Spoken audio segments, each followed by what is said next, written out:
بسم اللہ الرحمن الرحیم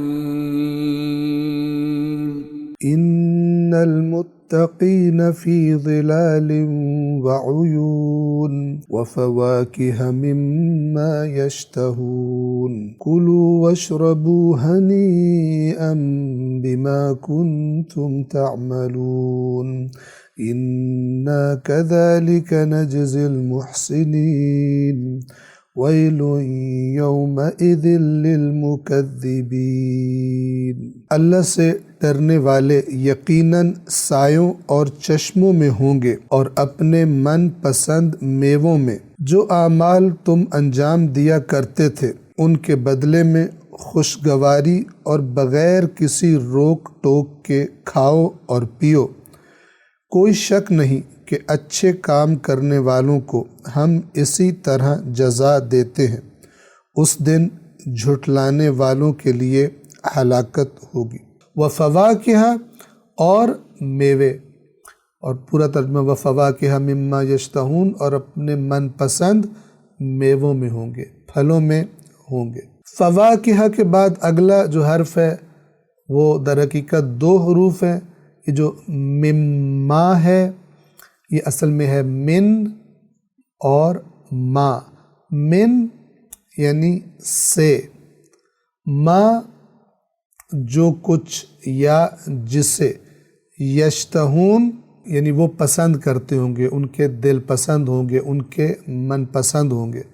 تو ہم نے آسانی کے لیے یہ سے اور جو کچھ یا جسے والا ترجمہ نہیں کیا، بلکہ ہم نے آسان اردو میں، سلیس اردو میں اور روان اردو میں کہا کہ اور اپنے من پسند میووں میں۔ اگر ہم لفظ بلفظ اور حرف بحرف ترجمہ کریں تو اس طرح سے ہوگا۔ توجہ فرمائیں، و اور فواکہ میوے، مما اس چیز میں سے جس چیز کو وہ یشتہون پسند کرتے ہوں گے، جو چیزیں انہیں اچھی لگتی ہوں گی، یعنی وہ پھل جو ان کو بہت پسند ہوں گے وہ پھل ان کے پاس جنت میں میسر ہوں گے۔ تو اس نعمت کا تذکرہ کیا۔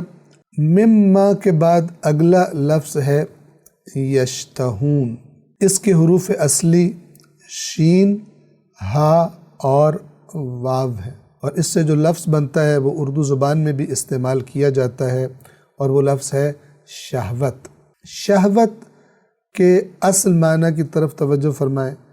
عام طور پر اردو میں جب یہ لفظ استعمال کیا جاتا ہے تو شہوت سے مراد کیا لی جاتی ہے؟ شدید جنسی خواہش، یعنی جنسی عمل کی شدید خواہش، اس کو شہوت کہا جاتا ہے عام طور پر اردو زبان میں۔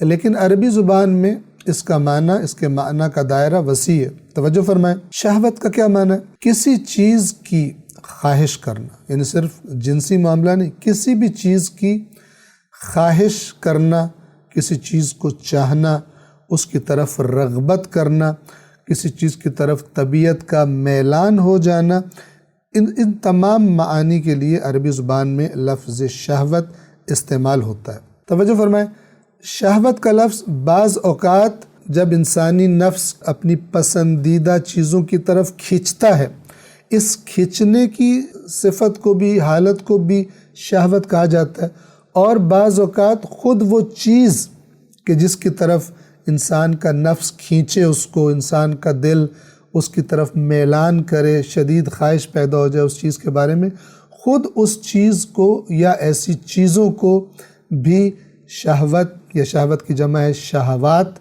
کہا جاتا ہے۔ یعنی بعض اوقات اس جذبے کو شہوت کہتے ہیں جو کسی چیز کے بارے میں پیدا ہوتا ہے، اس طرف انسان کھینچتا ہے۔ بعض اوقات اس جذبے کو شہوت کہتے ہیں، اور بعض اوقات اس چیز کو جس کے بارے میں وہ جذبہ پیدا ہوا ہے اس کو بھی شہوت کہا جاتا ہے۔ جیسا کہ میں آپ کی خدمت میں مثال دوں، سورہ آل عمران آیت نمبر 14، توجہ فرمائیں، اللہ تبارک و تعالی ارشاد فرماتا ہے، زُيِّنَ لِلنَّاسِ حُبُّ الشَّهَوَاتِ، مزین کر دیا گیا ہے، خوبصورت بنا دیا گیا ہے لوگوں کے لیے شہوات کی محبت، شہوات کا حب۔ یہ شہوات جمع ہے اسی شہوت کی۔ اب یہاں شہوات سے مراد وہ جذبہ نہیں ہے بلکہ جذبے کا ذکر کر دیا، حب الشہوات، شہوات کی محبت، شہوات کی طرف لگاؤ، رغبت۔ لیکن شہوات سے مراد کیا ہے؟ آپ دیکھیں چند چیزوں کے نام لیے کہ جن کی طرف انسان کھنچتا ہے۔ صدق اللہ العلی العظیم۔